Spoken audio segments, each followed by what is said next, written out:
So, down to our game mechanics. If you can see on the screen, this is our game right now. If you press play, you can see that our game is actually working and the camera, the effects are just in place.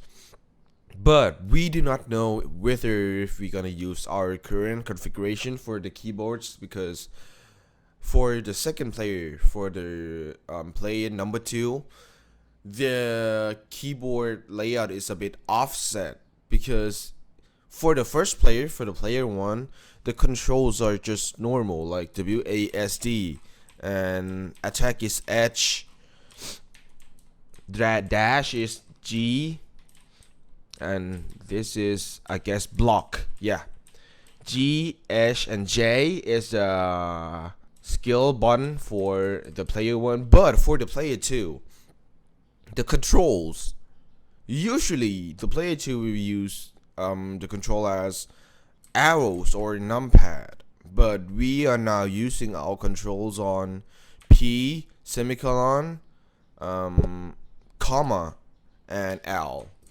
That's our movement. But as you can see, we are pretty close to engine proof right now.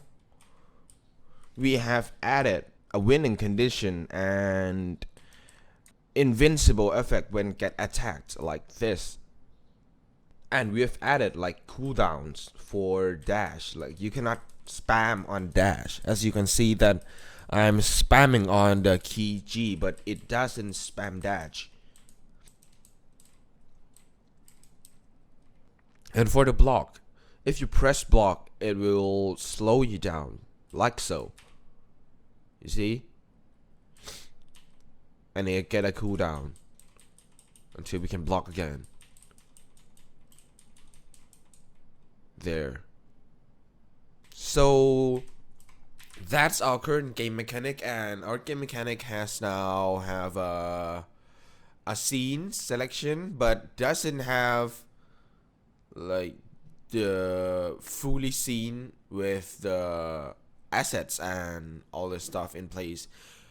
Most of the coding is almost ready for engine proof, but we are approached with a problem with our teammates that leads us to hindering the wheel of work.